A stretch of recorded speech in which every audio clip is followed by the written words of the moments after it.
বেলা যখন ডগডগে লাল হয়ে গেছে তখন তোর জন্ম হয়েছে। এ কথা আমি কোথা থেকে শুনবো জানি না, তবে মা কইছে আমার নাকি বেলা ওঠার আগে পর্যন্ত একটু আগেখানি জন্ম হয়েছে। মার মুখে শোনা, মা কয় তোর জন্মের পরে সংসারে বড় উন্নতি হয়েছে, তুই ছিলিস আমার ঘরের লক্ষ্মী। বাবা কয় তুই আমার রাজকন্যা। মই তো ভাবতামই না। বাবারে একদিন শুধাইলাম, বাবা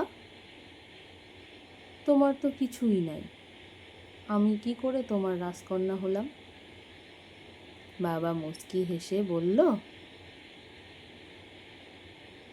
গরিব হতে পারি, তুই যে আমার রাজকন্যা, তোর লগে তো মোর কোনো দুঃখ নাই। তুই আমার মেয়ে, এটা আমি ভাবি না রে, তুই আমার রাজকন্যা। দেখবি যখন তুই বড় হবি, জামাই বাবাজি যখন তোরে নিয়ে যাবে,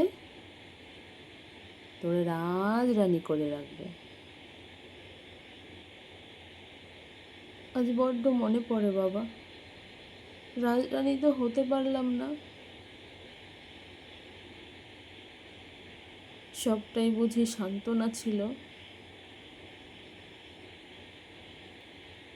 কোনো বাবার ঘরে রাজকন্যাই রাজরানী হতে পারে? এর উত্তর আমার জানা নেই।